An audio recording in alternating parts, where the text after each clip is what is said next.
life and leadership. Relentless, persistent, proud, successful in achieving his goal. The Democratic Whip of the House, Mr. Clyburn. Thank you. Thank you very much, Madam Speaker.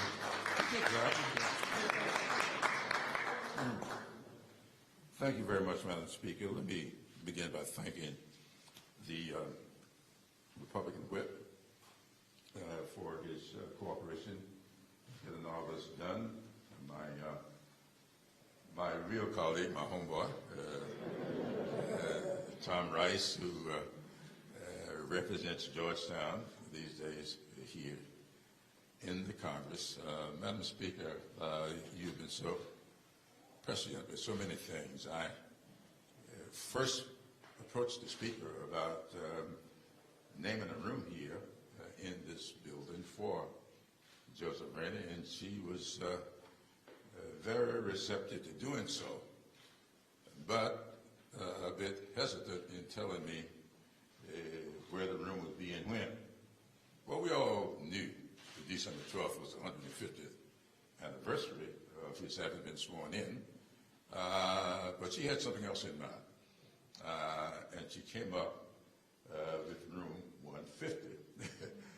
It's so appropriate for that to be, and there right at where all of the sort of mementos that have been established by the clerk. Thank you so much for that. And then we started doing a little research. Maybe she had done it before. It would not surprise me if she had. And found out that room 150 was a room that Rainey met in often as a member of the Indian Affairs Committee. And it was so appropriate. Now, what I did not know until we started walking through was it's now occupied by the Republican Whip. He is pleased to move over. But you know, that too should start.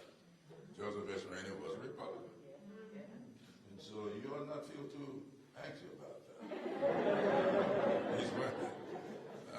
But I want to thank all of them for doing this. As many of you know, I'm a stickler for getting the history right. Really getting it right and paying honor where it should be paid. And so I'm going to reiterate that Joseph S. Rainey was the first African-American elected to the United States Congress. There were a couple of senators who were appointed to the United States Congress, but he was the first elected one. And I think the little county of Georgetown, I know they're very proud of Rainey. They've named a park years ago. I was pleased to be a part of that in his honor. And I think it's important for many, many reasons. It's important because we are at a point in the country where people are mislabeling what this is all about. We're here because of an historic fact, not a theory, a fact. And we're here to honor an historic figure, not a theory, but a person. And I think it's important for us to recognize that and not let these historic facts and figures get muddled with foolishness. I think that's very important. I have children. I have grandchildren.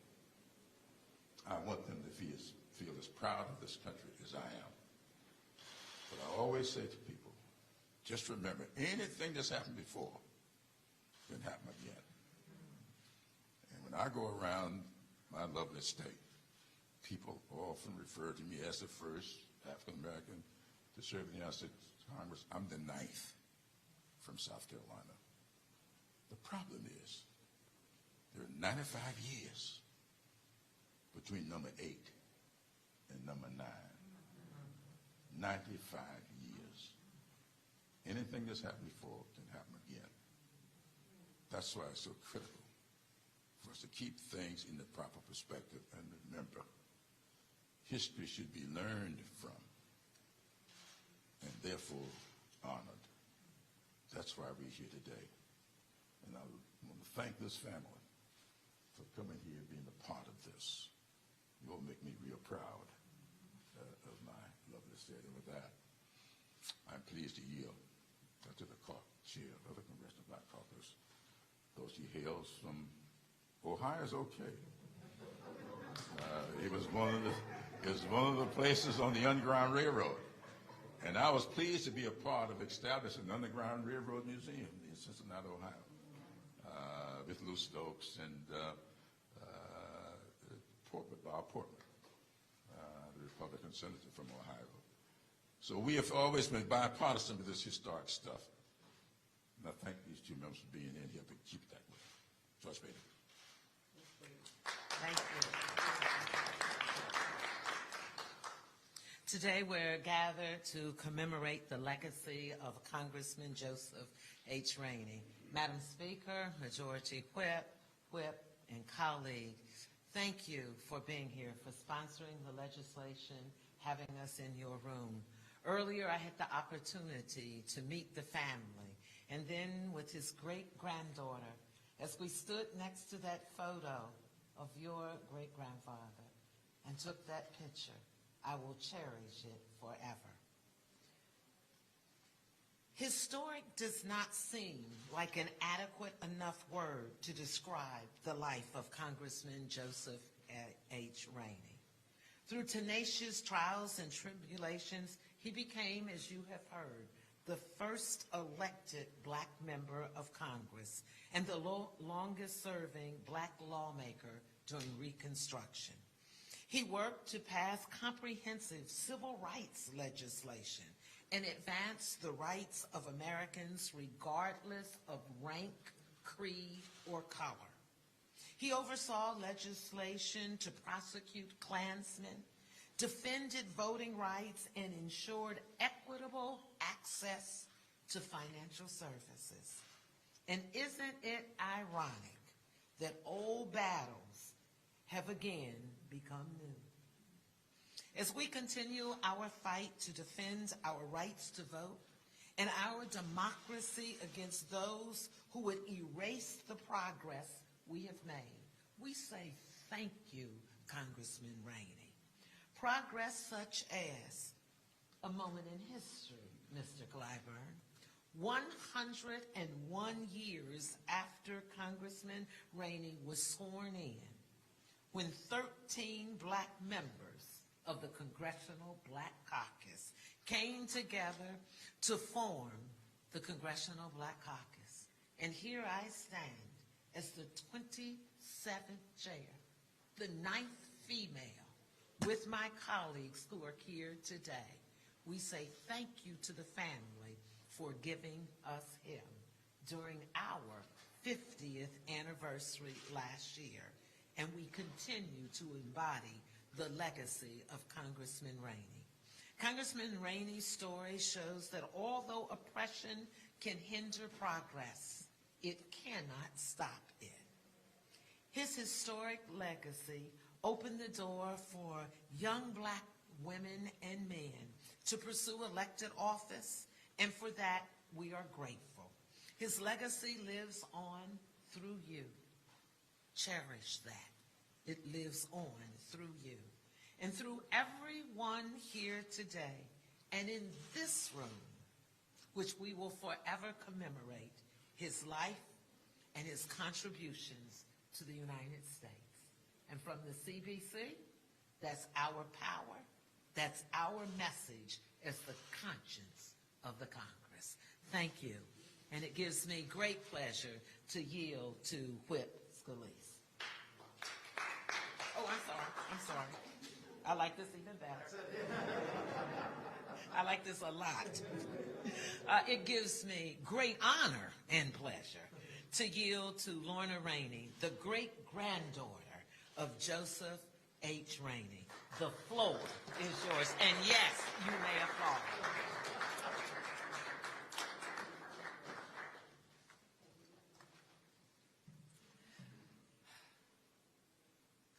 Good afternoon. Ladies and gentlemen, friends and family, members of the press, and our esteemed public servants, especially Madam Speaker, Congressman Clyburn, Minority Whip Scalise, my friend Tom Rice, and on behalf of the Rainey family, I want to extend our sincere gratitude for and to everyone who worked tirelessly to make this tribute a reality. Being here in this building, one cannot help but feel the history of our great nation enveloping us. This is the very seat of democracy, the place where our duly elected public officials come to do the people's work. And it is here that Joseph Rainey came, determined to be a part of the change which was sorely needed. He knew that the people could not speak for themselves, nor change the things which impacted their lives. And he'd come to the conclusion that being inside the process was the only way to improve their circumstance. Many times, I've imagined what it must have felt like for him on that first day when he walked into the chamber and looked around, knowing that he was the only person of color to be in such a prestigious and unprecedented position. But he was undaunted. I'm sure he thought of all the people who were relying on him, and he pressed on. A mere 4 months after he was seated, Congressman Rainey, along with Senator Charles Sumner, introduced the KKK Act of 1871, which was finally signed into law in 1875. That alone tells you what type of public servant he endeavored to be. Currently, there's so much about him which you can learn from books and the internet. When I was a little girl, there was literally nothing about him to be found anywhere. But because of my great aunt, the congressman's daughter, I also learned about Joseph, the man, the dedicated father and husband, as well as the man who'd broken barriers and made history. Me knowing about him through her gave me a sense of confidence and self-worth that has served me well all these years. On many occasions when I didn't know if or how I could reach my goals, I thought of him and said, if great-grandfather could achieve so much in his time, with so much against him, and not even the protection of the law could be assumed, then surely I cannot let anyone deter me. It is this type of courage which inspires us all these years later. And I feel that way today about each and every one of our public servants. If Joseph Rainey could accomplish so much during his time, then certainly you can be the ones to get the people's work done. We're all relying on you. The richness of our country is her people, of all ethnicities and social standings. And there are countless other Joseph Raineys out there right now, looking for their opportunities to contribute to our nation's future. Without passage of voting rights, there would have been no first black congressman to honor today. As we honor this man, please let us remember what he stood for, what he put his life in danger for, and why his legacy endures today. Perhaps in times of confusion, chaos, or crisis, you could ask yourself, what would Joseph Rainey do? Thank you for allowing me to speak. Thank you for this history-making honor and all the events you shared with us as descendants today. We're overwhelmed by this room dedication. I'm barely holding it together. Please join me in honoring him with the continuance of the ideals he worked for and believed in. The mission continues, and I want to thank my Rainey Republicans in the room. That's all for me. Thank you.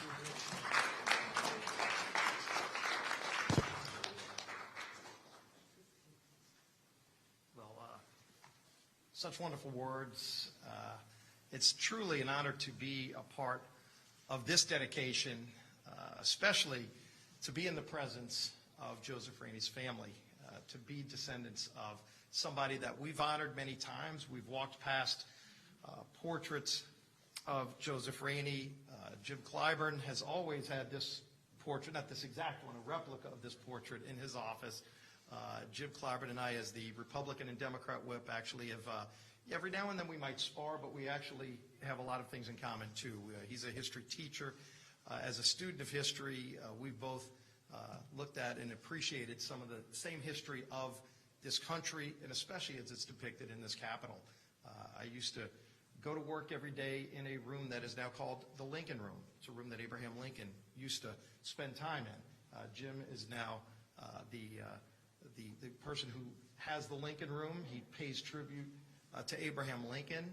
And when you think about Joseph Rainey, and of course, Jim has always paid tribute to Joseph Rainey, and now I will get to walk into room 150 in my office every day through the door that is now emboldened and named after Joseph Rainey, and that'll be a great honor.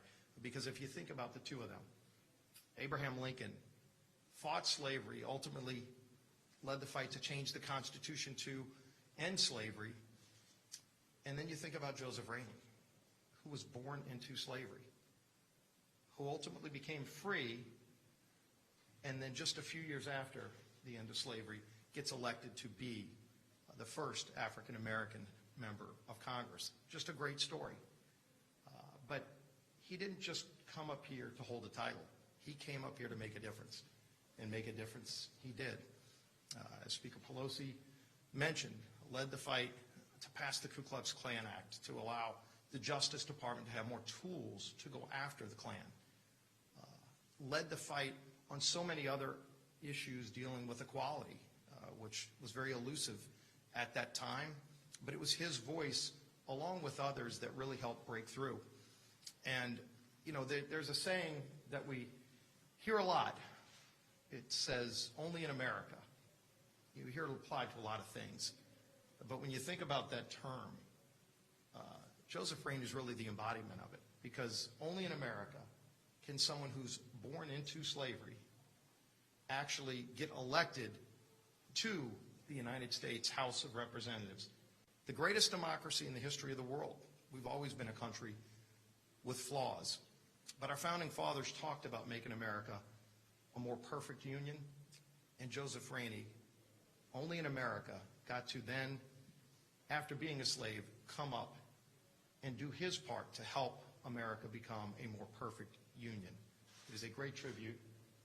Thank the Rainey family, Speaker Pelosi, everyone involved, and we will always have a constant tribute to Joseph Rainey and how he left such an important mark on our country, and will continue to inspire all of us to achieve even more.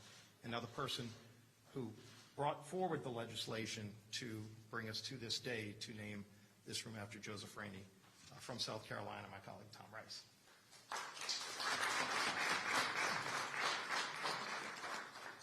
Well, thank y'all for being here. You come from great stock. Not good stock, great stock. Joseph Rainey was an American hero, but he also, even more, I think, an inspiration. So many American heroes, what makes them inspirational is that they come from such humble beginnings, and they face incredible adversity and overcome it.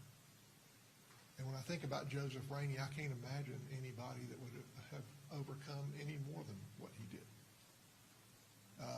Born into slavery, his father bought his family out of slavery with his earnings as a barber, and Joseph followed in his footsteps. The Civil War broke out. Joseph was conscripted into the Confederate Army, but he escaped to Bermuda, carried out his trade, and when the war was over, he came back to Georgetown, South Carolina, and he became the president of the county Republican Party. Wow. Can you imagine what pressure he faced? And then he became the first elected representative African-American in the country. Can you imagine the pressure that he faced and the obstacles that he had to overcome every day, every single day? And he came here and he made a difference. I have to tell you that my mother grew up in Georgetown. My grandparents lived in Georgetown. They lived about 3 or 4 blocks from Mr. Rainey's house. And Mr. Rainey's house is marked. It's a beautiful house. I mean, it's not, you know, a huge house, but it's a beautiful house. And it's marked by a historical marker. And the first time I ever heard of Joseph Rainey, I'm embarrassed to say, was when I came to Congress in 2013, and there was a portrait of him hanging in the hallway in the stairwell on the, I guess, east side of the Capitol. And I read that plaque, and I said, first African-American congressman from South Carolina, from Georgetown, my district, where my mother grew up, and 40 miles from where I grew up. Never heard of him. So I did a little reading. About 5 years ago, I happened to be in Georgetown. Actually, I was in Georgetown for the eclipse about 4 or 5 years ago. And I parked my car, and there was a historical marker right there beside my car in the eclipse. Maybe God was leading me around. And that was Joseph Rainey's house. So I started thinking, you know, if I don't know that much about Joseph Rainey, maybe we should do more to shine light on this. So we came back and put up a bill to name the post office in Georgetown after Joseph Rainey, a small token. And I will tell you that had Mr. Clyburn not helped me, that bill would probably never have seen the light of day. That's correct.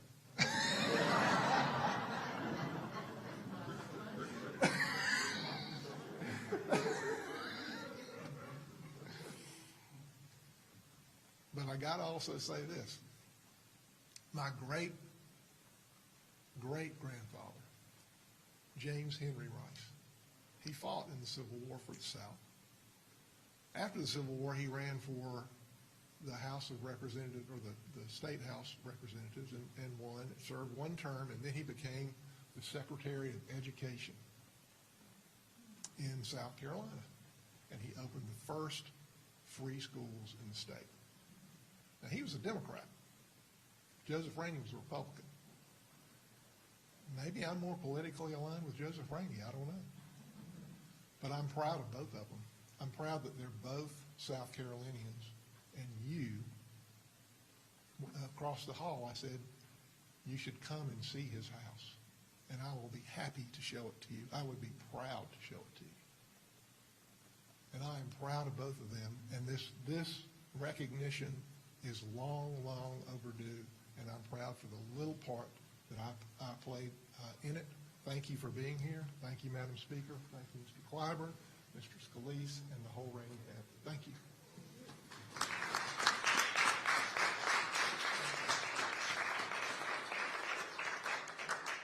Mr. Rice, thank you for sharing those personal aspects of not only Joseph Rainey's life, but your connection there. How beautiful.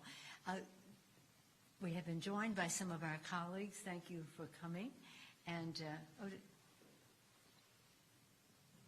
Mr. Naguse, all right. Any questions from our friends in the press? I have some. Do you think that all of this would have happened if Joseph Rainey were not from South Carolina? What do you think? What do you think? It might have. It might have. I have another question. How do you like the way he is dressed? Yes. Isn't he beautiful? Yes.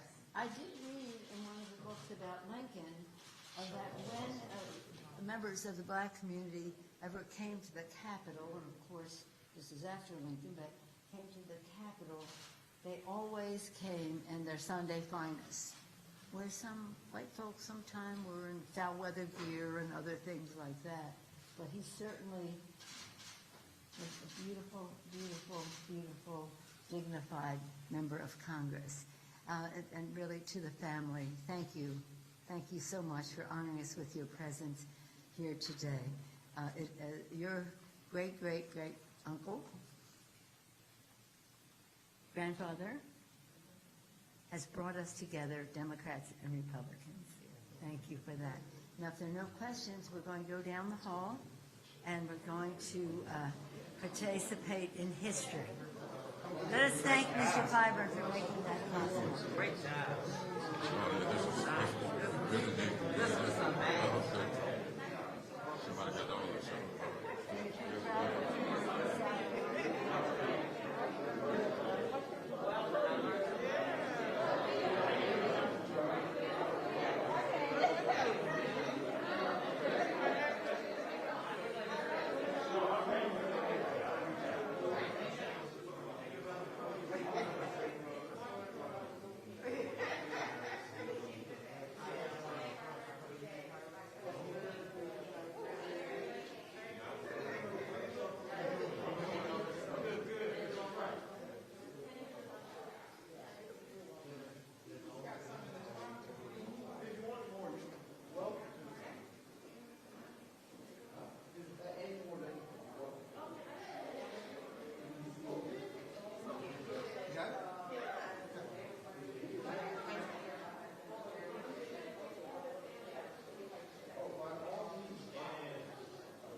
And 61. Yeah, you can turn it off.